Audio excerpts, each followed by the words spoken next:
Karena ternyata segala sesuatu itu ada di sisi Allah, maka mintalah kepada Allah Subhanahu wa ta'ala. Kayak ada orang yang menghafal Quran mengandalkan kecerdasannya. Beda dengan yang menghafal Al-Quran mengandalkan iman kepada Allah Subhanahu wa ta'ala. Karena ilmu di dalam Islam tidak disimpan di dalam pikiran dan kepala kita, tapi ilmu di dalam Islam itu disimpan di dalam hati.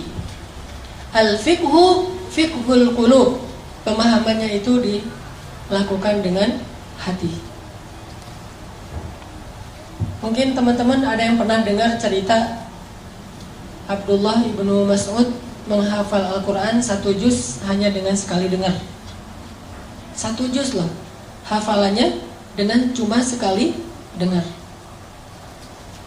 Surat apa di Al-Quran yang paling panjang turunnya sekaligus?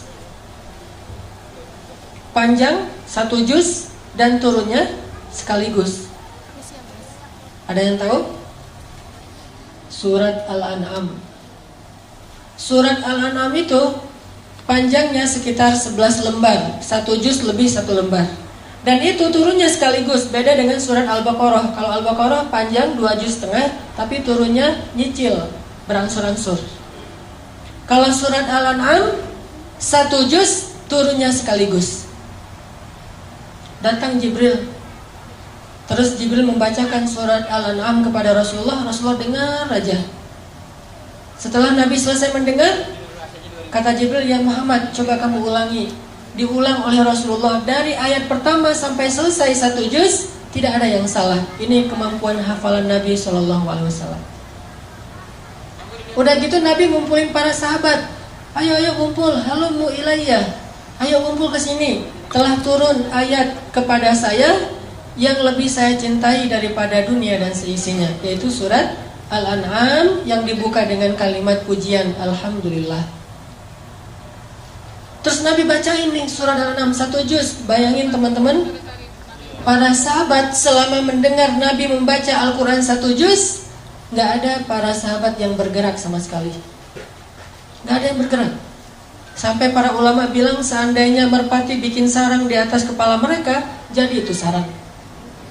Saking khusyuknya.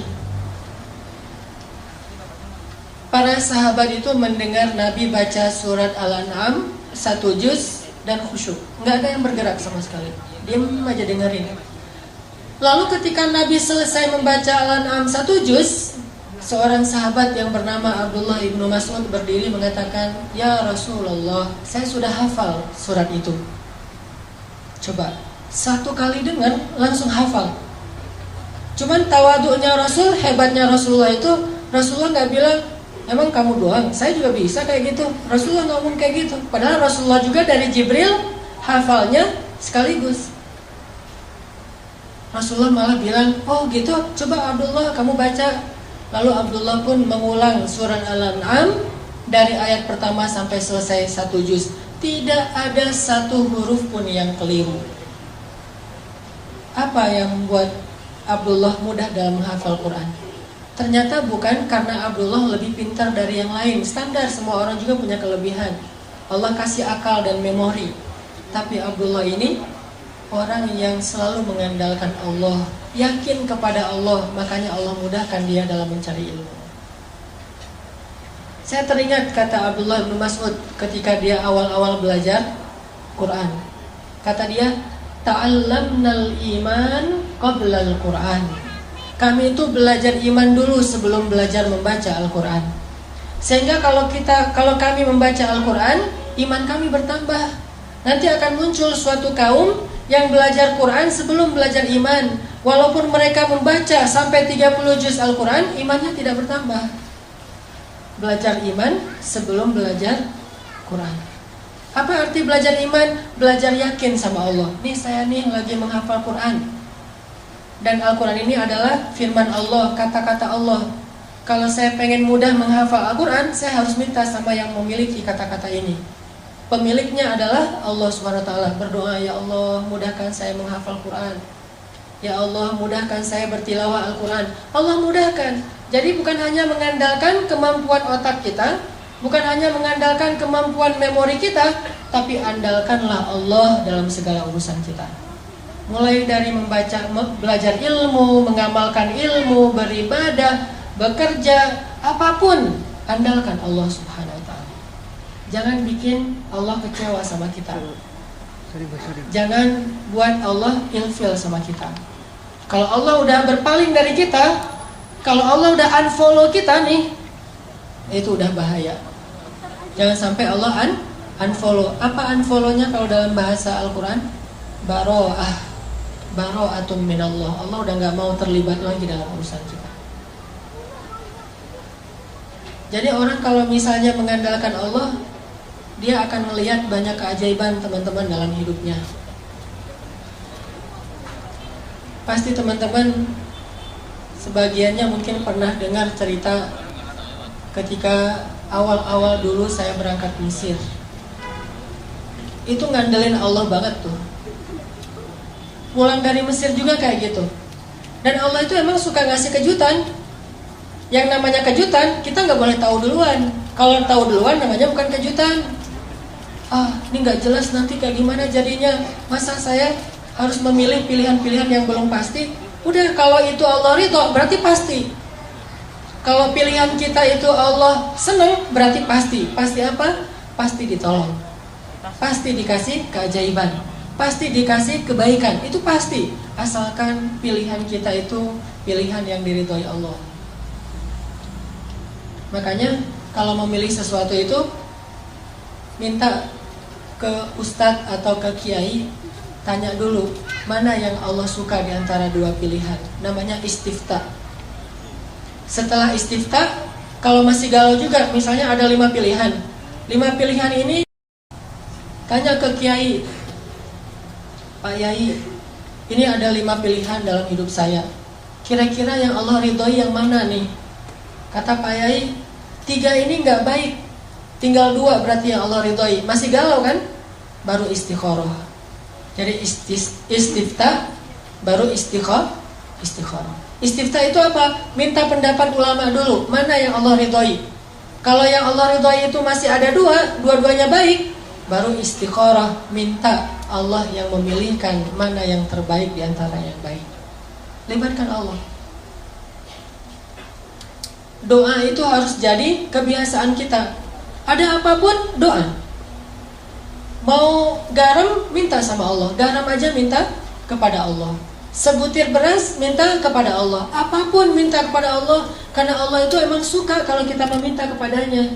Kalau ada orang yang bilang malu banyak minta ke Allah, mending kita beramal aja, gak usah minta. Sesungguhnya para nabi itu suka meminta kepada Allah. Dan salah satu di antara nabi yang suka meminta kepada Allah itu namanya Ibrahim. Inna Ibrahim la'awwahun halim. Ibrahim itu awwahun. Awwah itu kata ulama tafsir, da'a. Da'a itu artinya suka meminta, suka berdoa. Masalah sepele, berdoa. Sehingga kalau kita sudah melibatkan Allah dalam hidup kita, Allah Subhanahu wa ta'ala itu punya banyak cara untuk menyelesaikan masalah kita. Kayak doa Ibrahim pas beliau dimasukkan ke dalam api. Itu kan masih ABG gitu kan, Ibrahim pas masuk ke dalam api. Kurang lebih usia 17 tahun. Masuk ke dalam api. Apa kata Ibrahim? Rabbi, Engkau adalah Tuhan satu-satunya di langit, dan aku adalah hamba satu-satunya di bumi yang menyembahmu. Rabbi, tolonglah aku. Aku tidak berharap kepada yang lain selain Engkau, kata Ibrahim.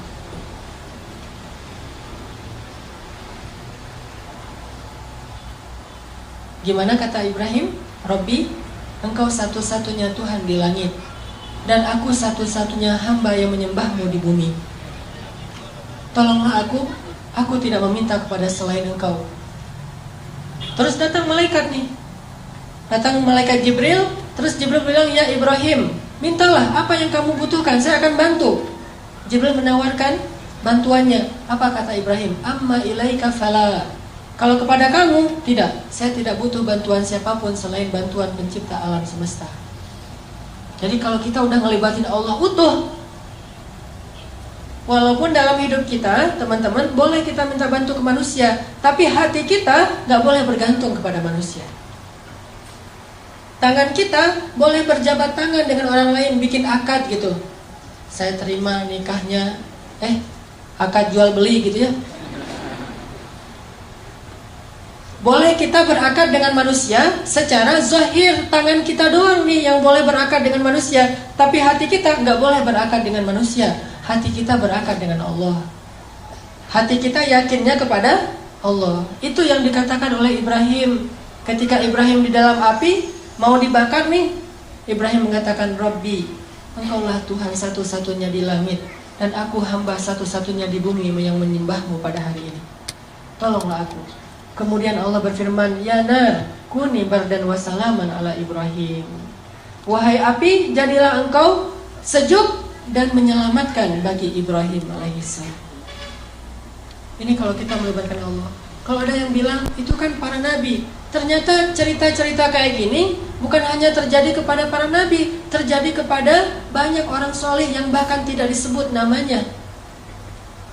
Terjadi kepada nabi, kepada ayah nabi, kepada ibu nabi, kepada anak nabi, kepada keturunan nabi, atau bahkan kepada pengikut nabi. Semua hamba Allah itu punya peluang yang sama untuk ditolong oleh Allah. Bukan hanya para nabi doang yang dapat pertolongan Allah. Semua ditolong oleh Allah. Atas nama hambanya pasti Allah menolong. Coba teman-teman perhatikan salah satu kisah di dalam Al-Quran. Kayak gimana Allah itu kalau nolong hambanya itu caranya agak-agak unik dan penuh dengan kejutan. Coba kita perhatiin di dalam surat Al-Qasas, surat 28. Pada punya aplikasi Quran? Coba buka surat Al-Qasas, surat 28 ayat 7.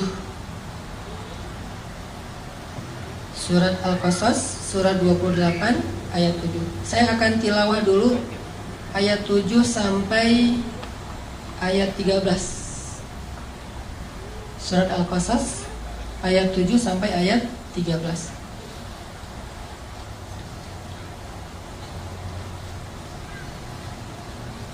A'udzu billahi minasy syaithanir rajim. Bismillahirrahmanirrahim. Wa auhayna ila ummi Musa an ardi'i fa idza khifti 'alayhi fa'alqihi fil yammi wa la takhafi wa la tahzani inna radduhu ilayki wa ja'iluhu minal mursalin. Faltaqatahu alu fir'auna liyakuna lahum aduwwan wa hazana inna fir'auna wa hamana wa junudahuma kanu khati'in. Wa qalat imra'atu fir'auna qurratu 'aynin li wa lak la taqtuluhu 'asa an yanfa'ana aw nattakhidahu waladan wa hum la yash'urun. Wa asbaha fuadu ummi Musa farigha in kadat latubdi bihi laula arbatna ala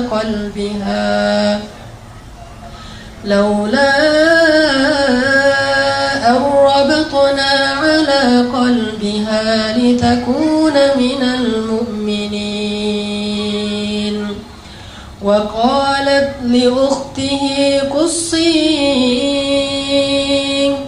fabasurat bihi an junubin wa hum la yash'urun. وحرمنا عليه المراضع من قبل فقالت هل أدلكم على أهل بيت يكفلونه لكم وهم له ناصحون فرددناه إلى أمه كي تقر عينها ولا تحزن ولتعلم أن وعد الله حق ولكن أكثرهم لا يعلمون. Sadaqallahul azim. Teman-teman yang dirahmati Allah Subhanahu wa taala. Jadi ceritanya itu kita tahu kalau Fir'aun bikin peraturan, orang-orang Bani Israel itu nggak boleh ngelahirin anak laki-laki. Kalau ada bayi laki-laki yang lahir dari suku Bani Israel atau suku budak waktu itu akan langsung dibunuh oleh Fir'aun. Sebab Fir'aun bermimpi nanti akan muncul laki-laki Bani Israel yang akan menggulingkan kekuasaan Fir'aun. Diberlakukanlah peraturan ini. Setiap ada kelahiran diperiksa sama tentara Fir'aun, diculik, diambil paksa, kemudian dibenamkan di dalam pasir. Kemudian dilemparkan ke dalam sungai Nil. Kemudian diberikan kepada serigala. Kemudian disembelih hidup-hidup. Kemudian diberikan sebagai makanan singa di dalam kandang singa milik Fir'aun. Semua bayi Bani Israel itu dibunuh. Sampai akhirnya setelah sekian tahun laki-laki Bani Israel itu banyak yang sudah wafat karena udah tua, yang bayinya juga dibunuh, terjadilah kelangkaan. Susah mencari laki-laki Bani Israel. Sedangkan orang Mesir butuh laki-laki Bani Israel sebagai budak untuk bekerja, buat piramid, menggembala ternak-ternak mereka, jadi tentara-tentara dari para golongan budak. Setelah generasi laki-lakinya habis, akhirnya Bani Israel hanya bisa mengandalkan perempuan. Dan pastinya tidak bisa maksimal seperti laki-laki, karena tenaga laki-laki lebih kuat dari perempuan. Walaisa dzakaru kal unsa. Barulah Firaun mengevaluasi kembali peraturannya, terus dia ganti. Yang tadinya setiap kelahiran bayi laki-laki dibunuh, sekarang diganti. Setahun boleh melahirkan bayi laki-laki, setahun lagi gak boleh. Tahun ganjil kalau lahir laki-laki, bayi laki-laki itu selamat. Tahun genap dibunuh, selang-seling. Dan qadarullahnya, Harun lahir di tahun ganjil, sehingga dia selamat, kakaknya Musa. Sedangkan Musa lahir di tahun genap. Pas Musa lahir, anak laki-laki, ibunya langsung khawatir, tahun ini gak boleh melahirkan anak laki-laki. Langsung dicari sama tentara Firaun. Akhirnya Allah menyampaikan ilham kepada ibu Musa, mengilhami ibu Musa melalui mimpi agar dia menghanyutkan bayinya di sungai Nil menggunakan satu kayak keranjang gitu. Ibu Musa bingung, benarkah ini perintah Allah? Kenapa mimpi saya aneh sekali beberapa malam terakhir? Akhirnya ibu Musa nanya ke ustadz-ustadznya Bani Israel. Kalau bahasa sekarang mungkin ngejapri ustadznya ya, tapi nggak di-read gitu, nggak DM, nggak di-allow, di-follow, nggak di-follow back. Nih ibu Musa nanya kepada ustadz-ustadznya Bani Israel, ya Syekh, saya bermimpi gini, apakah benar ini perintah Allah? Kata para ulama Bani Israel, benar, ini perintah Allah. Hanyutkanlah bayimu ke sungai Nil, dan Allah berjanji akan menyelamatkannya dan mengembalikannya kepadamu. Itu janji Allah. Kalau kita mau yakin sama Allah, libatkan Allah. Walaupun caranya tuh agak-agak aneh menurut logika kita. Aneh gak sih? Bayi baru lahir, kesayangan ibunya karena bayi Musa itu bayi yang sangat menakjubkan. Nih ya, by the way, Nabi itu semuanya keren-keren, gak ada Nabi yang gak keren. Gak usah Nabi, brand ambassador satu produk aja carinya model yang paling keren kan. Apalagi brand ambasadornya lah langit tuh pasti orang yang paling keren tuh. Apalagi Musa, Musa itu terkenal cowok ganteng, keren. Walaupun mungkin beda dengan Yusuf. Saking gantengnya Musa, saking kerennya Musa, orang Bani Israel itu kepo. Musa itu kan kalau pakai baju selalu baju panjang, kemudian ketutup semuanya. Padahal kan tubuh laki-laki bagian mungkin sampai perut itu bukan aurat. Perutnya bukan aurat, dadanya bukan aurat, lengannya bukan aurat. Tapi Musa itu menjaga. Walaupun bukan aurat, kalau untuk Musa mungkin bisa jadi aurat. Saking kerennya badan Musa. Kalau saya mungkin pas lagi tawaf umrah kan suka pakai pakai ihram. Kadang-kadang kelihatan lengannya biasa aja.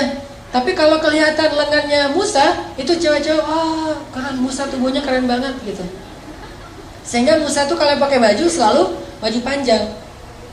Sampai Bani Israel saking keponya sama Musa, mereka fitnah Musa dengan bilang, tahu nggak kenapa Musa itu pakai baju panjang terus? Gak pernah kelihatan lengannya, apalagi badannya gak pernah kelihatan. Kenapa? Karena tubuh Musa itu banyak kudis katanya. Banyak penyakit kulit katanya. Posting di mana-mana, viral. Jadi diomongin di antara Bani Israel, Musa penyakit kulit, hashtag posting. Direpost sama Bani Israel. Karena udah viral, semua orang ngomongin fitnah terhadap Musa. Akhirnya Allah Subhanahu wa ta'ala menunjukkan pembelaannya kepada Musa. Itu nanti disebutin di akhir surat Al-Ahzab. Suatu hari Musa lagi mandi di sebuah kayak sumur gitu, sumur tertutup. Musa lagi mandi di situ, bajunya ditaruh di atas batu. Jadi buka baju, taruh di atas batu, hanya pakai celana mandi. Ternyata diam-diam batu itu pindah. Allah yang suruh, batu pindah loh. Oh ya, pindah dia. Batunya pindah. Pas Nabi Musa beres mandi, cari-cari bajunya mana nih? Ternyata batunya udah pindah. Dideketin sama Musa. Gak bisa diraih karena Nabi Musa gak pakai baju, hanya pakai celana. Akhirnya Nabi Musa pakai galah gitu, ngambil-ngambil bajunya di atas batu. Ternyata pas mau diambil pakai galah, batunya lari. Ini luar biasa. Dan ini kisah nyata disebutkan di Al-Ahzab. Dan tafsirnya juga demikian. Batunya lari tuh. Pas batunya lari, Musa kan bingung. Akhirnya ngejar batu.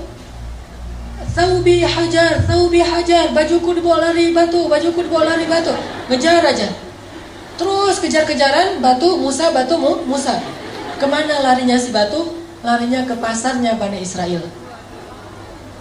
Jadi anak-anak Bani Israel lagi main skate gitu, batunya lewat. Kirain tadi itu obstacle buat nge-trick sama anak-anak skate. Lagi pada main BMX ya, lagi bani ban gitu, lagi pengen nge-trick, lewat batu. Ada anak-anak Bani Israel lagi nongkrong gitu, lagi ngopi-ngopi, batu lewat, Musa lewat. Heran, semuanya ngelihat tubuh Musa yang gagah. Sengaja tuh Allah berfirman ke batu supaya larinya di antara orang ramai. Tempat mainnya anak muda, nanti di alun-alunnya Bani Israel, pokoknya keliling aja, keliling kota. Jadi Musa jadi kayak Indoranas gitu, keliling sambil lari dengan tubuhnya yang keren, sehingga Bani Israel semuanya, lo bawa HP nggak? Ambil kamera. Jadi trending topik, Musa ternyata tubuhnya keren banget. Baru berhenti di tengah pasarnya Bani Israel. Pas batu itu berhenti di tengah pasar Bani Israel, Musa datang langsung ngambil baju, pakai, dan Musa marah kepada batu itu, dipukul oleh Musa dengan 3 pukulan, hancurlah batu itu. Musa itu terkenal nabi yang sangat kuat. Bayangin, saking kuatnya Musa, kakaknya aja Harun ditarik di janggutnya, dibanting. Musa. Malaikat turun, kan malaikat kalau ketemu nabi itu rata-rata menjelma sebagai laki-laki ya. Turun tiba-tiba ada laki-laki di sebelah Nabi Musa, ditonjok. Buta mata malaikat. Naik ke Allah, ya Allah mata saya, kenapa ditonjok Musa? Sembuh, turun lagi, ya Musa saya malaikat. Oh kirain tadi begal gitu mau. Musa itu terkenal nabi yang sangat kuat. Dan ketika Musa masih bayi, namanya bayi nabi tuh, jangankan bayi nabi, bayi orang biasa aja kan lucu gitu. Semua orang sayang kepada dia. Allah kasih rasa kasih sayang kepada seorang bayi, apalagi bayi nabi. Dan nabinya Musa pula yang memang luar biasa fisiknya, sehingga ibunya gak tega mau menghanyutkan bayinya. Tapi ini perintah Allah. Dan yakinlah sama Allah, Allah pasti akan kembaliin bayimu, nggak akan celaka. Ini ujian buat keluarga Musa. Ibu Musa itu ibu yang sangat beruntung, punya 2 anak laki-laki, dua-duanya Nabi, Harun dan Musa. Kalau yang lain, tidak ada ibu yang punya 2 anak laki-laki, dua-duanya Nabi. Yang ada ayah kayak Ibrahim, Ishak dan Ismail. Akhirnya setelah meyakinkan istisyarah, minta pendapat ulama, minta pendapat keluarga, minta pendapat suami, mantap nih hati ibu Musa. Ya udah deh, kalau emang ini cara satu-satunya untuk nyelamatin bayi saya dan ini perintah Allah, saya lakukan karena Allah. Dihanyutkan ke Sungai Nil. Pakai keranjang gitu ditutup. Terus pas udah hanyut, ibu Musa nggak tega. Aduh, bayi saya tak dibawa kemana ini sama arus air, bisa ke Sudan kan? Nil tuh membelah 2 negara, Mesir dan Sudan. Jadi lintas negara nih, bisa jadi Musa nanti ketemunya di Sudan. Kayak di kampung saya dulu pas terjadi tsunami di Aceh, kan ada orang yang hanyut sampai ditemukannya di pulau seberang, terus ketemu lagi sama keluarganya setelah 10 tahun. Baru ketemu 2014. Jadi 2004 terjadi tsunami, 2014 baru ketemu keluarganya karena dia udah sekolah, kalau nggak salah udah kuliah gitu. Udah kuliah ke daerah Aceh Selatan, ketemu sama keluarganya 10 tahun loh. Tak kuliah, tak SMA gitu pokoknya. Musa bisa aja hanyutnya sampai ke Sudan. Akhirnya ibunya bilang ke mbaknya Musa, "Mbak, kusih itu artinya cari tahu gimana kabar adikmu." Akhirnya mbaknya Musa menyusuri Sungai Nil. Dan perhatikan teman-teman, Allah punya rencana dan rencana Allah itu sebaik-baik rencana. Musa itu kan dihanyutkan ke Sungai Nil menghindari Firaun kan? Tapi malah ini tabut atau keranjangnya Musa hanyutnya masuk ke sebuah selokan yang mengarahkan dia ke istananya Firaun. Jadi masuk ke sebuah selokan air yang air itu nanti ujung-ujungnya ada di istana Firaun. Dihindarkan dari Firaun, malah didatangkan kepada Firaun oleh Allah. Allah punya rencana. Masuk ke selokan itu, hanyut sampai ke pemandian keluarga Firaun. Ditemukan sama dayang-dayangnya Firaun. Pas dibuka, bayi kecil yang luar biasa dikasih kepada istri Firaun. Lalu ketika diberikan kepada istri Firaun langsung jatuh hati kepada bayi Musa. Dan qadarullah, waktu itu istri Firaun belum punya anak, sehingga dia pengen banget punya anak laki-laki.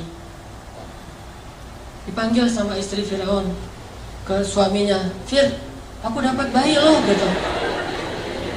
Kan manggilnya Fir. Fir sini loh, aku lagi dapat bayi nih. Bayi yang mana? Pas dilihat sama Firaun itu walaupun dia zalim, jahat, dia itu pintar. Namanya juga keturunan raja, kan Firaun itu julukan raja-raja Mesir. Kalau raja Yaman julukannya Dzu, kayak Dzun Nuwas, Dzulqarnain. Jadi Dzu itu Yaman. Kalau kayak di Mesir itu Firaun. Nah, Firaun ini karena keturunan raja, bukan orang bodoh, dia tahu ini bayi Bani Israel yang dibuang karena takut dibunuh. Akhirnya Firaun mengatakan, "Ini pasti bayi Bani Israel akan saya bunuh." Kata istrinya, "Fir, kan kita nggak punya anak udah berapa tahun. Saya pengen banget punya anak. Kalau kamu mau bunuh dia jangan sekarang deh. Kasih saya waktu untuk bisa bersenang-senang dulu dengan dia. Qurratu ainin li walak. Mudah-mudahan anak ini bisa menjadi kesenangan buat saya dan buat kamu." Kata Firaun, "Laki laliya, untuk kamu ya, untuk saya enggak. Ya udah kamu simpan aja sesuka kamu. Kalau udah bosan ntar kasih ya, biar gua bunuh." Gitu. Kata Firaun. Disimpan dipelihara oleh istrinya Firaun. Pas dipelihara, ternyata hari pertama itu haus, nangis. Bayi Musa nangis dan istri Firaun. Ada yang bilang ini Asia, ada yang bilang bukan. Sebutlah misalnya Asia. Asia nggak punya ASI, akhirnya Asia pun membuat sebuah audisi menyusui di Mesir. Bikin spanduk segala macam iklan di TV, audisi ibu menyusui. Siapa yang bisa menyusui anak istana, anak raja, maka dia akan diberikan kekayaan yang sangat banyak dan akan diangkat sebagai salah satu keluarga angkat raja. Wah, ibu-ibu pada ngantri pengen ikut audisi. Ngantri lama. Ada ratusan orang yang pengen ikut audisi. Satu demi satu datang untuk menyusui Musa. Musa tidak mau. Semuanya pada menyusui, enggak, Kalau sekarang mungkin gimana? Kalau aku sih yes, nggak tahu mas, anak gitu ya. Nah, ini artinya Musa nolak semuanya. Sampai akhirnya udah semuanya beres, yang mau menyusui nggak ada yang bisa.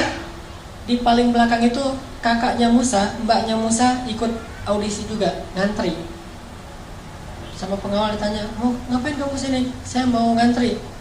Ini untuk menyusui, ya saya akan menawarkan kepada keluarga istana, ada satu orang ibu yang bisa menyusui bayi ini. Ya udah, akhirnya dibawalah ibu Musa, dan ketika didekap oleh ibu Musa, maka Musa langsung menyusui kepada ibu kandungnya. Dan sejak saat itu Asyah mengangkat keluarga Musa sebagai keluarga angkat istana. Tinggal di istana, digaji oleh istana. Bahkan bukan hanya ibunya yang tinggal di istana, ayahnya Musa, mbaknya Musa, kakaknya Musa yang Harun, sekeluarga besar itu tinggal di istana semuanya, dan digaji pula oleh istana. Itulah sebaik-baik rencana Allah. Coba teman-teman bayangin, kalau ibu Musa terus ngumpetin bayinya, disembunyikan bayinya dari Firaun, mungkin selama-lamanya hidup mereka dalam pengejaran, dalam keadaan tidak nyaman, susah mencari nafkah, tinggal di hutan belantara. Tapi berhubung pakai cara Allah, akhirnya Allah punya rencana yang paling baik, sampai akhirnya keluarga ini bisa tinggal di dalam istana musuh yang justru mereka hindari selama ini. Suatu malam Asyah lagi gendong bayi Musa, lucu gitu, ketawa. Kalau kata orang Jawa mungkin ngeklek ya. Jadi Musa bayi itu ketawa sama Asyah, wah digendong-gendong ketawa. Firaun dari jauh ngeliat aja. Terus Asyah bilang kepada Firaun, Fir, sini dong, ini bayinya lucu banget loh, coba kamu gendong sekali aja. Kata Firaun, enggak, dia mah bukan bayi saya. Coba aja, siapa tahu kalau kamu udah gendong, kamu jadi senang sama dia. Karena dipaksa-paksa sama Asyah, udah diambil sama Firaun. Pas digendong, Musa yang tadi ketawa-ketawa tiba-tiba langsung cemberut melihat Firaun. Pas lihat Firaun, Musa langsung berubah wajahnya, yang tadi senang sekarang marah. Firaun heran, tanya Asyah, ini kenapa nih bayi ini pas ngelihat saya jadi marah kayak gini? Emang ada masalah apa dia sama saya?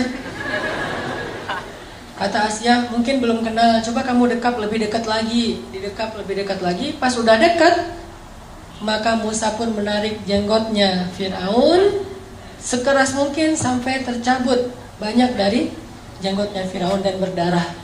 Tarik sama Musa. Wah, Musa bayi itu ngelawan Firaun, jenggotnya ditarik. Gimana kalau udah dewasa? Ini kekuatan Musa. Akhirnya pas jenggotnya Firaun ditarik, Firaun emosi, dilempar bayi Musa. Ini benar-benar bayi celaka segala macam, dia ngumpat-ngumpat, dia marah-marah, didekap oleh Asyah. Asyah nangis karena bayi kesayangannya dilempar oleh suaminya. Kemudian Firaun memutuskan, besok saya akan membunuh bayi ini. Pasti ini nih yang saya dapat dalam mimpi. Dan Asyah sudah tidak bisa mengubah keputusan suaminya untuk membunuh bayi tadi. Akhirnya sepanjang malam Asyah memeluk Musa, nangis, sepanjang malam nangis sama ibunya Musa. Tiba-tiba Allah kasih ide, ilham ke dalam pikirannya Asyah, gimana cara menyelamatkan Musa. Pas paginya Asyah bilang kepada Firaun, suamiku, saya tidak akan menghalangi kamu untuk menghukum bayi ini. Tapi sebelum engkau menghukum dia, beri saya satu kesempatan supaya semakin yakin, apakah bayi ini sadar ketika mencabut janggutmu atau tidak sadar. Kalau dia sadar, silakan kamu hukum. Kalau dia tidak sadar, maafkanlah dia. Karena dia hanya bayi, anak kecil yang tidak ngerti apa-apa. Kata Firaun, gimana cara membedakan dia sadar dan tidak?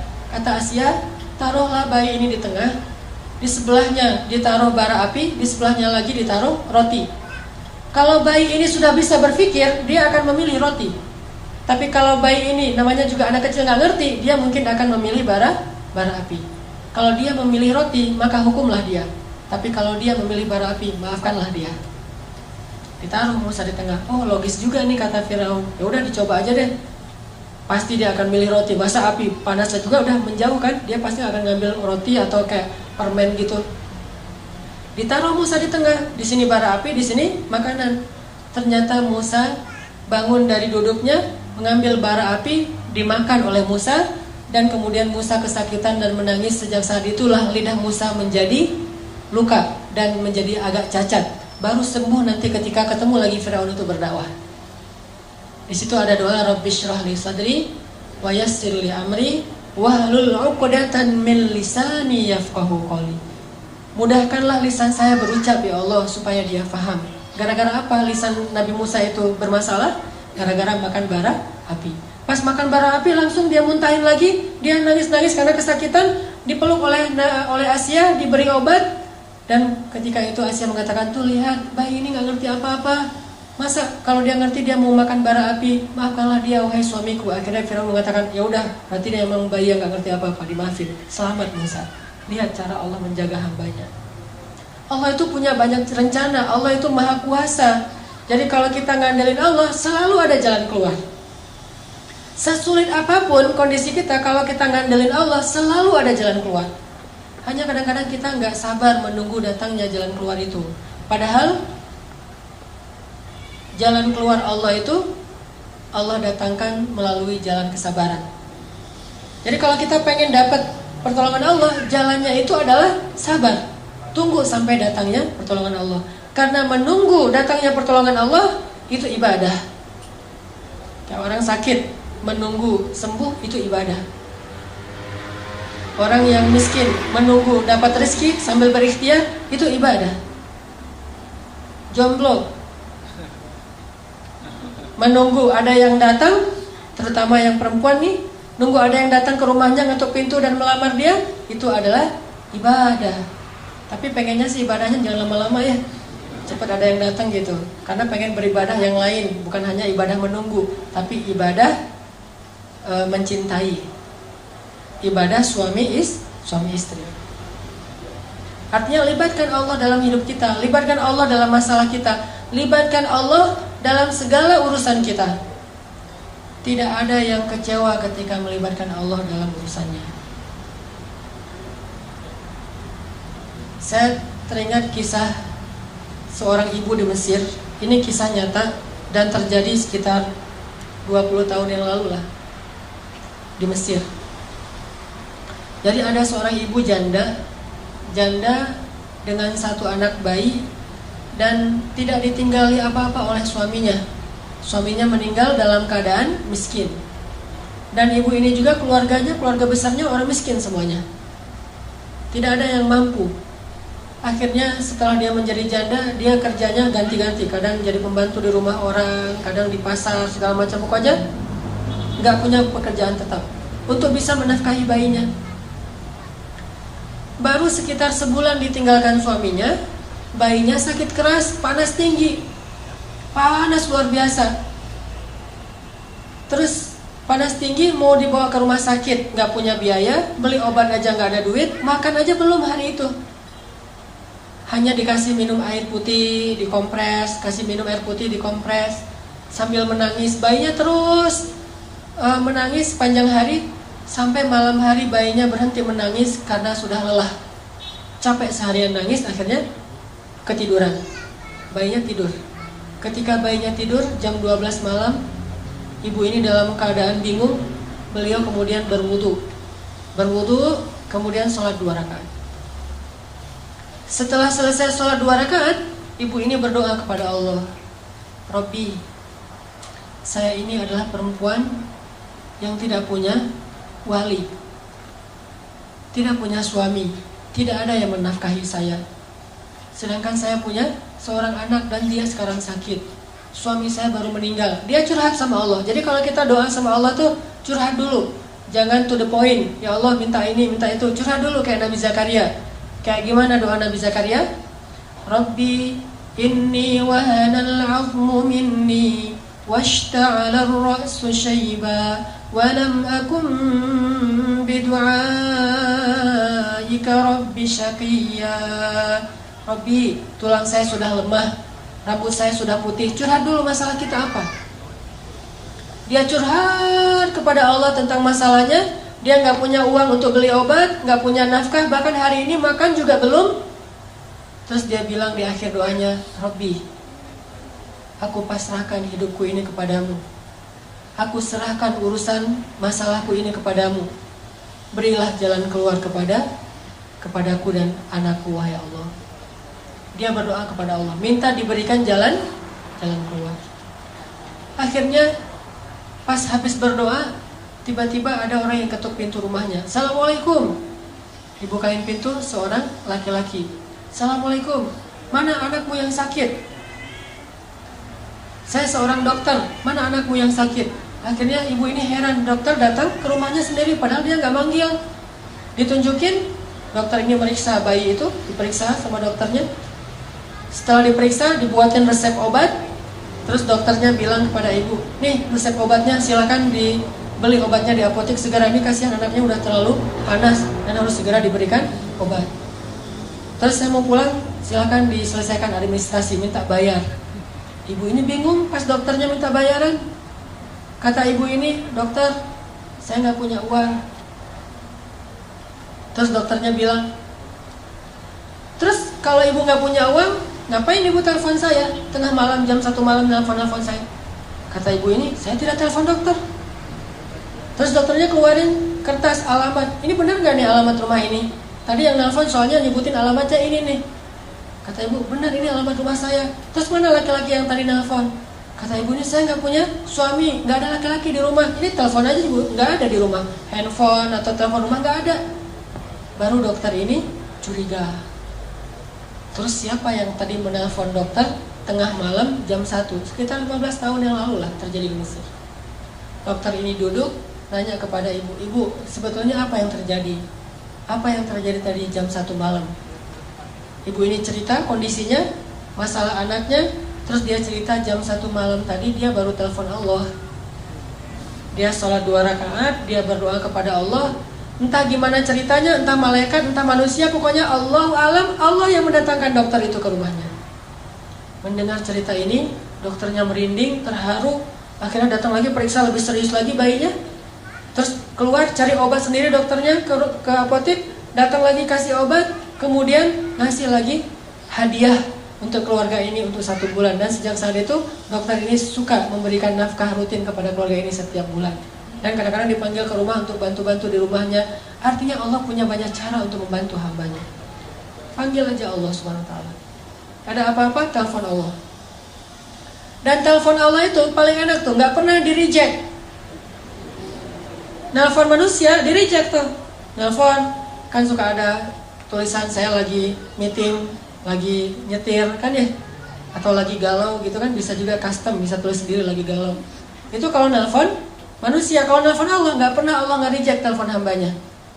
Ujibu da'watad da'i idza da'an. Saya pasti akan ngangkat telepon orang yang nelfon saya. Kalau kita analogikan dengan telepon, pasti Allah angkat. Sesibuk apapun Allah, kulla yaumin huwa fi sya'n. Setiap hari itu emang Allah sibuk, tapi Allah nggak pernah disibukkan. Sibuk ya, tapi disibukkan nggak. Allah punya banyak urusan ya, tetapi tidak pernah kewalahan. Telepon Allah. Dan telepon Allah itu nggak perlu hafal nomornya.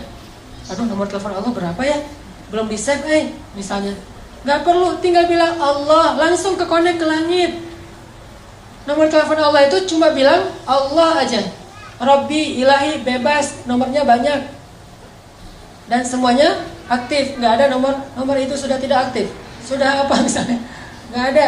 Allah pasti mengangkat telepon kita. Dan menelpon Allah itu gak ngabis-ngabisin kuota,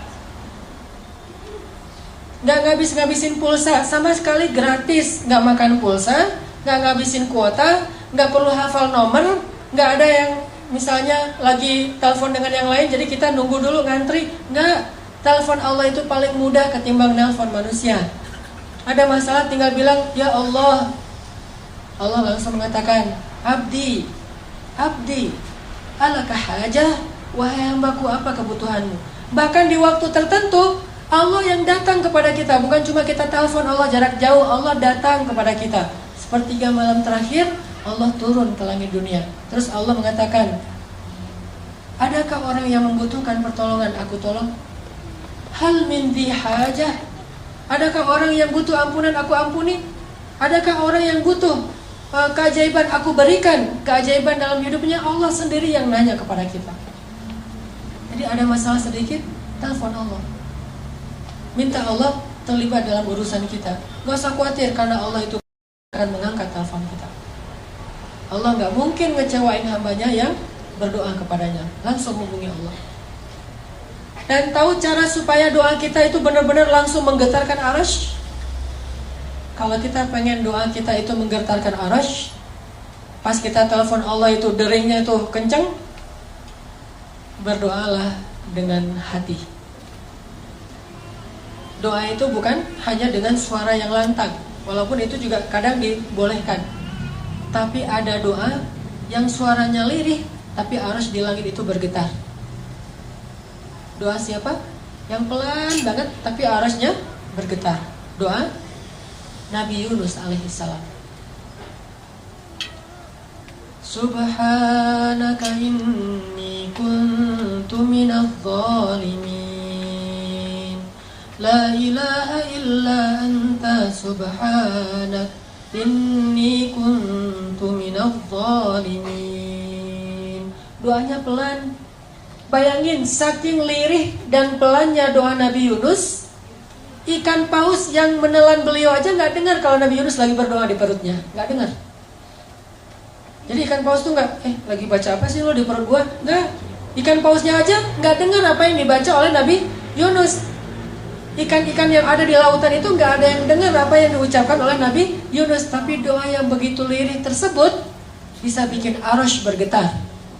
Sampai malaikat-malaikat yang membawa arasy bertanya, "Ya Allah, ini suara siapa yang menggetarkan arasy? Suara siapa yang begitu lirih? Suara siapa yang begitu lembut? Kasihan dia ya Allah, siapa itu ya Allah?" Kata malaikat arasy. Kata Allah, "Itu hambaku Yunus yang meminta ampun kepadaku." Apa kata para malaikat? "Ya Allah, kasihan dia, ampuni dia. Ampuni dia ya Allah, ampuni." Terus malaikat mengaminkan doa-doa Nabi Yunus. Sehingga Allah mengatakan, "Wahai para malaikat, aku telah mengampuni dosanya." Doa suaranya pelan di dalam perut ikan, bahkan ikan yang menelannya aja nggak dengar, tapi arus Allah bergetar. Kenapa? Karena doa ini bukan dengan suara yang keras, tapi dengan hati yang yakin kepada Allah. Kalau kita mau mengilmiahkan tuh gampang sebetulnya. Saya pernah nonton di Nat Geo yang animal. Itu hewan, terutama dalam waktu tayangan itu lagi ngomongin tentang gajah. Gajah itu, teman-teman, kalau manggil temennya yang jauh, itu manggilnya pakai suara frekuensi rendah namanya. Suara frekuensi rendah. Apa arti suara frekuensi rendah? Orang nggak bisa dengar suara itu. Walaupun orangnya ada di sebelah gajah, tapi nggak bisa dengar. Sedangkan temennya yang jarak 10 kilo, itu bisa dengar. Itu ilmiah banget. Dan itu terjadi dalam kehidupan kita. Gajah itu kalau lagi manggil temennya itu nggak ada suara. Kalau dia bersuara kencang, itu bukan lagi manggil yang jauh, lagi manggil yang dekat, lagi guyon gitu. Jadi sekelompok gajah kalau lagi guyon suaranya keras. Tapi kalau lagi manggil yang jauh, dia nggak pakai suara yang seperti kita dengar. Justru suaranya itu tidak terdengar. Taunya dari mana? Taunya bagian telinganya itu akan begini, yang tadinya agak ke samping, sekarang tiba-tiba jadi tegak gitu. Terus bagian pipinya yang dekat telinga itu kembang kempis. Berarti dia lagi mengeluarkan suara frekuensi rendah. Jarak 10-15 kilo kedengaran suara itu oleh gajah yang lain. Kapan dia memanggil temannya? Kalau lagi banyak makanan. Misalnya nih gajah lagi ada di kebun tebu. Wah, tebunya banyak banget nih, gua nggak bakalan habis makan sendiri. Manggil temen "Hei, sini banyak tebu gitu." Di mention ke temannya. Pas teman-temannya mendengar ada banyak tebu, terus di mana? Oh udah, lo kirim aja Sherlock gitu, dikirim Sherlock sama gajah. Jadi suara itu bukan hanya memberitahu, tapi juga ada sinyal share location, di mana temannya itu bisa langsung pakai Waze. Jadi pakai Waze atau pakai Maps gitu, Google Map, terus langsung nemu, nggak akan kesasar, nggak akan mungkin salah jalan. Habis lampu merah, belok kanan, belok kiri gitu-gitu, turn right, turn left gitu-gitu deh. Dan itu terjadi dalam kehidupan kita. Suara yang gak bisa didengar oleh orang di sebelah ternyata bisa didengar dari jarak 10 kilo. Itulah suara yang frekuensi rendah. Dalam doa kepada Allah kadang itu berlaku loh. Doanya tuh pakai frekuensi rendah. Bahasa surat Maryam frekuensi rendah itu nidaan khafiyah, suara yang rendah, suara yang lembut. Dzikru rahmati rabbika 'abdahu Zakaria إذ نادى ربه نداء خفيا ketiga surat Maryam. Nidaan khafiyah, suara yang lembut, suara yang rendah. Tapi suara yang lembut ini menggetarkan aras yang jaraknya entah berapa miliar tahun cahaya. Jadi kalau kita mau telepon Allah, telepon pakai hati yang yakin. Ilahi, Robbi, suaranya gitu doang. Bahkan mungkin teman di sebelah juga gak ngerti apa yang kita omongin. Tapi Allah sami'ud du'a. Allah itu sangat bisa mendengar apa yang kita ucapkan. Minta sama Allah, sal tu'toh, minta pasti dikasih. Itu kalimat janji Allah tuh, sal tu'toh. Kamu minta pasti dikasih, gak usah khawatir. Ada lagi kisah di zaman Harun ar-Rasyid, seorang ulama, seorang ahli ibadah yang difitnah. Dia difitnah berzina, sehingga sebelum dia disidang dan diputuskan akan dicambuk, maka dia dipenjara dulu. Pas dia dimasukin ke penjara, digembok penjaranya, ada pengawalnya, dia di dalam. Suatu saat habis dia di penjara, Khalifah Harun ar-Rasyid pergi ke masjid sholat. Pas sampai di masjid, Harun ar-Rasyid melihat orang yang tadi di penjara itu sudah ada di dalam masjid, lagi sholat sunnah. Harun ar-Rasyid bingung nih, kayak mirip tadi, kayak pernah ketemu orang ini di mana ya? Oh, ini yang tadi di penjara nih. Kenapa ada di sini? Siapa yang lepasin dia? Setelah selesai sholat, orangnya udah nggak ada, balik ke penjara, ngelihat dia di dalam penjara. Harun ar-Rasyid bertanya kepada pengawal, apakah kalian membukakan pintu sehingga dia bisa sholat ke masjid? Kata pengawal, tidak. Dan dari tadi juga dia di dalam. Harun ar-Rasyid bingung. Besok ke masjid lagi, dia ada di masjid juga. Balik ke penjara, dia di dalam penjara. Ini orang bisa hilang gitu. Akhirnya Harun ar-Rasyid mengganti cara menghukum dia. Tidak lagi di penjara, tapi diasingkan. Ditaruh di tengah padang pasir atau di pulau mana gitu. Ditaruh di sebuah pulau atau di tengah padang pasir. Pokoknya diasingkan aja. Setelah diasingkan, para pengawal ini kemudian pulang. Ketika pengawal ini pulang sampai di gerbang kota, mereka menemukan dia sudah ada duluan di gerbang kota. Padahal tadi ditinggal di tengah padang pasir. Dia udah ada di dalam gerbang kota. Terus pas Harun ar-Rasyid ke masjid, dia udah ada duluan di dalam masjid. Sampai akhirnya Harun ar-Rasyid curiga, ini orang luar biasa, orang soleh nih. Tapi kenapa dia dibilang berzina? Dipanggil oleh Harun ar-Rasyid, ya fulan, siapa kamu? Kenapa kamu bisa ada di mana-mana gitu? Dia mengatakan, saya itu difitnah, saya tidak berzina. Kayak Yusuf pernah difitnah. Dan ketika Tuhan memenjarakan saya, berarti Tuhan telah menjauhkan saya dari rumah Allah Subhanahu wa Ta'ala. Lalu saya berdoa, ya Allah, saya rela jika saya difitnah, tapi jangan biarkan saya jauh dari rumah-Mu ya Allah. Beri saya kesempatan untuk tetap sholat di masjid-Mu. Sehingga akhirnya entah gimana ceritanya, pokoknya dia bisa sholat di masjid aja. Balik lagi ke penjara, sholat lagi ke masjid, balik lagi ke penjara, tanpa harus membuka gerbang penjaranya. Dan ini kisah nyata terjadi di zaman Harun ar-Rasyid. Akhirnya orang ini dibebaskan, dan Harun ar-Rasyid juga belajar tentang ketaatan kepada Allah dari orang ini. Artinya kalau orang melibatkan Allah, banyak hal-hal yang ajaib, surprise terjadi dalam hidupnya. Kalau kita nggak percaya, itu alasan kenapa keajaiban tidak terjadi dalam hidup kita. Begitu kita ragu, tidak ada keajaiban. Keajaiban itu hanya Allah berikan kepada orang yang yakin 100% kepada Allah. Kalau ada masalah, minta sama Allah. Saya pernah beberapa kali, mungkin teman-teman juga pernah ngalamin pengalaman spiritual pribadi, kayak misalnya kehilangan sesuatu. Saya tuh dulu pernah mau usaha, awal-awal pulang dari Mesir, saya punya modal $1.000, pengen bikin usaha gitu. Saya nggak mau nyebutin nama usahanya, cuman bagi saya usaha itu kayak syubhat. Takutnya rezekinya nggak halal banget gitu. Syubhat itu kan ragu antara halal dan haram. Saya ragu nih, boleh nggak nih usaha kayak gini? Soalnya nanti hasilnya jadi gini. Saya khawatir. Akhirnya gara-gara itu jadi galau, mikir, ya udah deh, saya tahan dulu, saya hold dulu, nggak jadi usaha itu. Saya berdoa kepada Allah, ya Allah, saya kan nggak jadi bikin usaha itu karena takut rezekinya nggak halal. Berarti saya melakukannya karena Engkau ya Allah. Kalau begitu, beri saya yang lebih baik daripada ini. Baru saya berdoa kayak gitu malam hari, besoknya dapat tawaran untuk pindah ke Bandung. Jadi istri saya di Jawa, kita dapat tawaran untuk pindah ke Bandung. Pas pindah ke Bandung, istri saya awal-awalnya ngajar, saya nggak ngajar. Karena emang saya awalnya nggak ada cita-cita pengen jadi dosen. Saya lebih senang yang freelance gitu.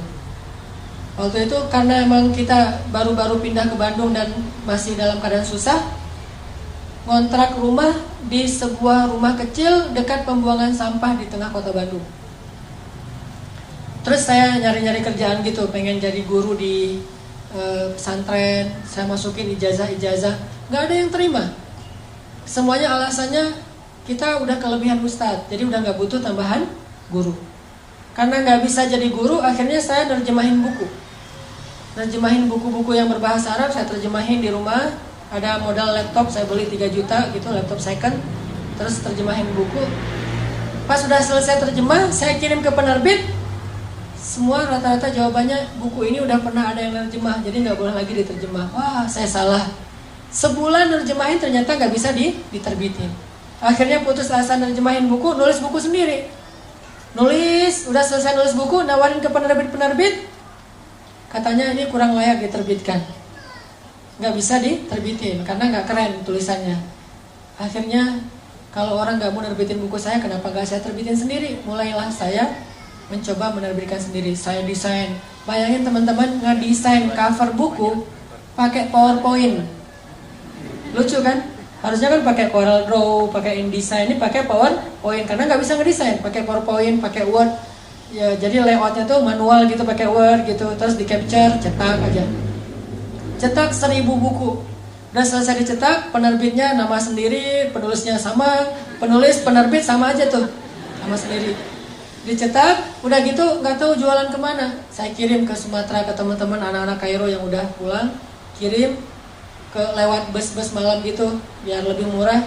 Pakai kotak Marlboro, saya angkat tuh di jalan raya tuh. Penulis buku mengangkat kardus bukunya sendiri, wah jadi kuli gitu. Kirim terus, udah selesai dikirim, ada yang balik, ada yang nggak balik misalnya. Terus ada book fair, Islamic book fair di Bandung, saya coba pinjam stand salah satu penerbit Islam yang ada di Bandung. Boleh nggak saya pakai standnya sedikit aja, satu space kecil buat buku-buku saya, nanti bagi hasil. Oh boleh. Udah, saya bawa buku saya pakai baju kaos gitu, saya taruh buku di situ.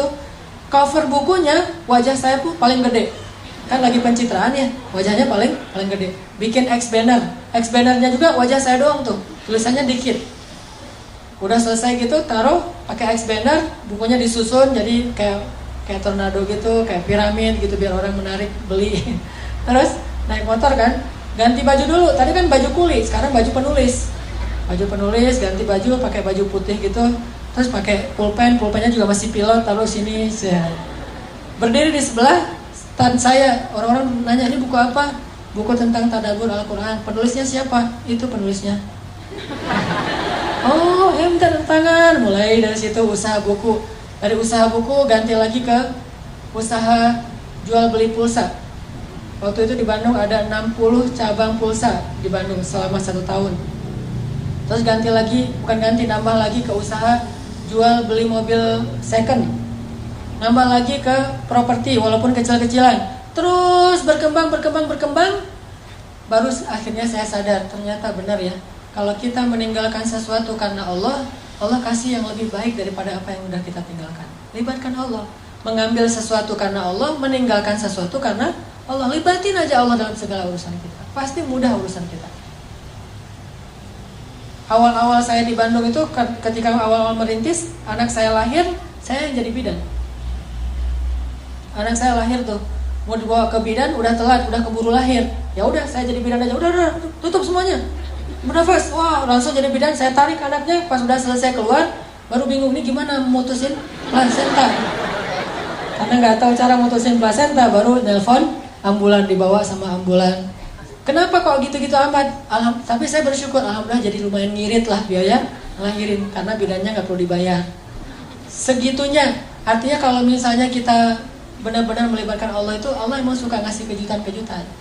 Di Mesir saya dapat kejutan, Di Jawa saya dapat kejutan, di Bandung saya dapat kejutan. Sampai hari ini sering dapat kejutan. Ada masalah dikit, saya langsung bilang, Allahumma ajurni fi musibati wa akhluf li khairan minha. Ya Allah, beri saya pahala dalam musibah ini, terus beri saya ganti yang lebih baik. Enak kan?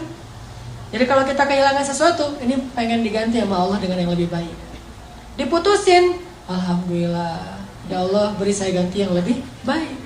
Jadi kalau kita jalan sendiri-sendiri aja ya, maksudnya kita putus aja, alhamdulillah ntar Allah ganti yang lebih baik daripada kamu gitu.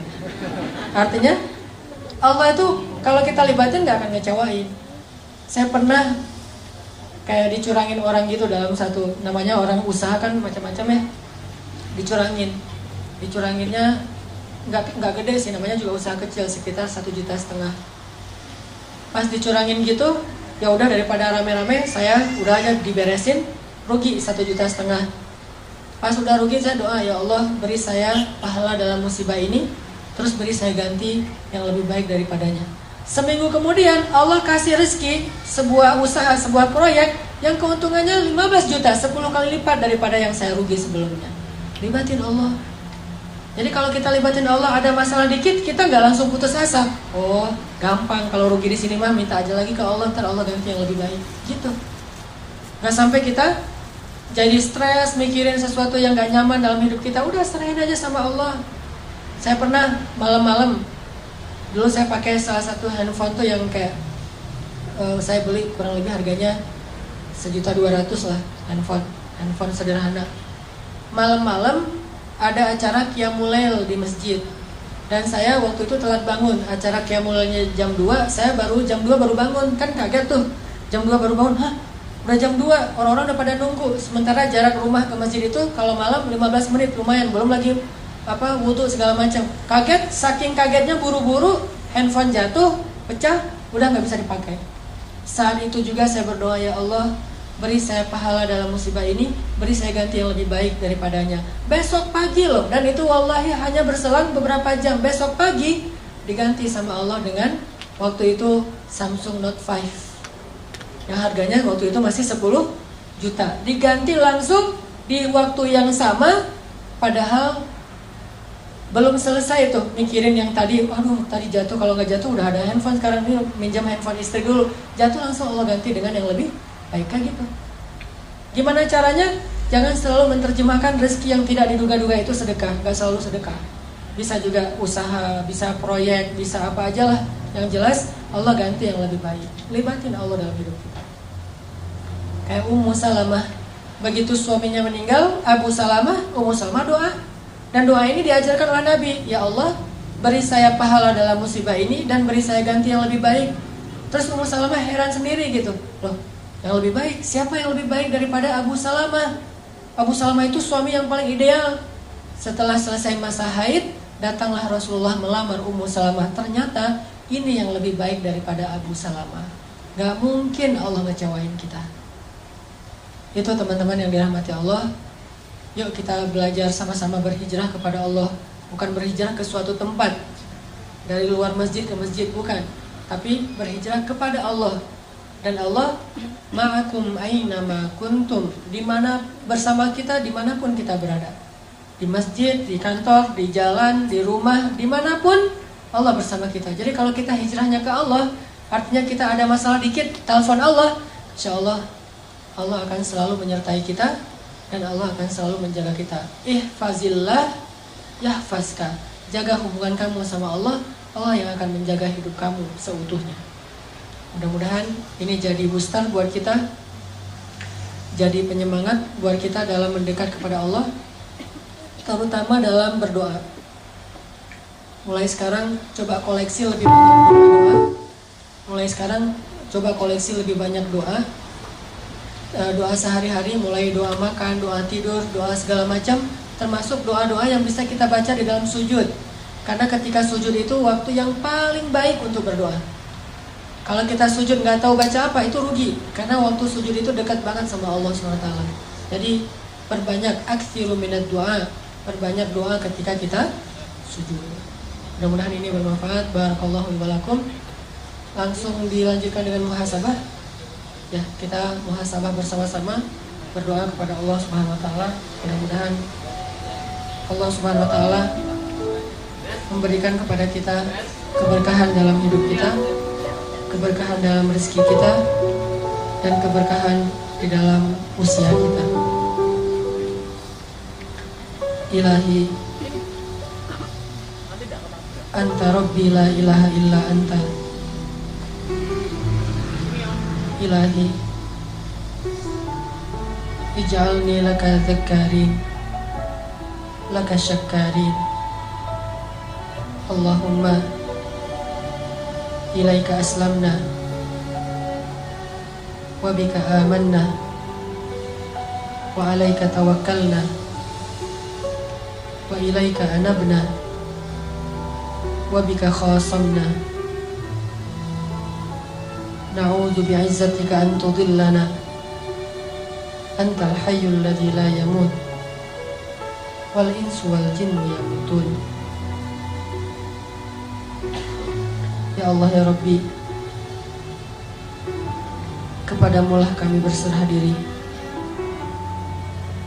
kepadamulah kami beriman ya Allah, kepadamulah kami serahkan urusan hidup kami, kepadamulah kami kembali, kepadamulah kami bergantung, hanya kepadamulah kami berharap ya Allah. Kami yakin Engkau maha mendengar doa-doa hamba-Mu. Kami yakin Engkau tidak akan mengecewakan orang yang datang kepadamu. Kami yakin rahmat-Mu mendahului kemarahan-Mu. Kami yakin karunia-Mu maha luas. Kami yakin Engkau maha pemaaf ya Allah. Kami yakin Engkau maha pemurah ya Allah.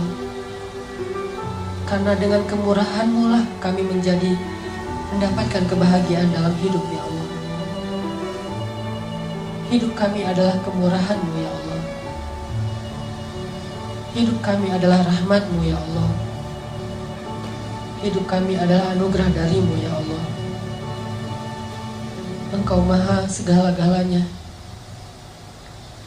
Semua kebaikan ada di tangan-Mu ya Allah. Semua kebaikan ada di dalam genggaman-Mu ya Allah. Ilahana, hari ini kami berkumpul, bersimpuh di sini. Kami memohon ampunan dari-Mu ya Allah. Tidaklah kami melangkahkan kaki kami dari rumah kami ke sini kecuali karena kami mengharapkan ridha-Mu ya Allah. Tidaklah kami melangkahkan kaki kami ke sini kecuali karena mengharapkan ampunan-Mu ya Allah. Tidaklah kami melangkahkan kaki ke sini kecuali mengharapkan rahmat-Mu ya Allah. Ampunkanlah dosa-dosa kami ya Allah. Rahmati kami ya Allah. Lindungi kami dari godaan syaitan dan hawa nafsu ya Allah. Janganlah Engkau biarkan kami kembali terjatuh di lubang yang sama ya Allah. Jangan Engkau biarkan hati kami condong kembali kepada dosa-dosa setelah Engkau beri petunjuk ya Allah. Janganlah Engkau biarkan kami kembali kepada masa lalu saat kami masih jauh dari-Mu ya Allah. Bantu kami dalam proses hijrah kami ya Allah. Bantu kami dalam perjalanan hijrah kami ya Allah. Bimbing kami ya Allah. Kuatkanlah hati dan azam kami ya Allah. Istiqomahkanlah amal kami ya Allah. Ilahana, kami memohon kepada-Mu ridha-Mu ya Allah, dan juga surga-Mu. Kami juga berlindung kepada-Mu dari kemarahan-Mu dan neraka-Mu ya Allah. Ridhoilah kami ya Allah. Golongkanlah kami termasuk ahli surga-Mu ya Allah. Jangan Engkau murka kepada kami karena dosa-dosa kami ya Allah. dan jangan pula Engkau masukkan kami ke dalam neraka-Mu ya Allah. Ilaha, ajarkan kami untuk terus beriman kepadamu. Ajarkan kami untuk terus mengerti mana yang halal dan haram dalam agamamu. Ajarkan kami cara mendekat kepadamu ya Allah. Ajarkan kepada kami ilmu yang Engkau ajarkan kepada orang-orang soleh di antara kekasih-Mu. Ilahana, beri kami ilmu yang bermanfaat. Beri kami hati yang khusyuk. Beri kami mata yang mampu menangis karena takut kepadamu. Beri kami lisan yang mampu bertutur kata dengan zikrullah, zikir kepadamu. Beri kami telinga yang senang mendengar ayat-ayat-Mu. Beri kami hati yang selalu yakin kepadamu. Tambahkanlah iman kami ya Allah. Tambahkanlah iman di dalam hati kami ya Allah. Setiap harinya, setiap kali kami duduk di dalam majelis ilmu agamamu ya Allah. Rabbana atina fid dunya hasanah wa fil akhirati hasanah wa qina adzabannar. Subhanakallahumma wa bihamdika asyhadu an la ilaha illa anta astaghfiruka wa atubu ilaik. Assalamualaikum warahmatullahi wabarakatuh.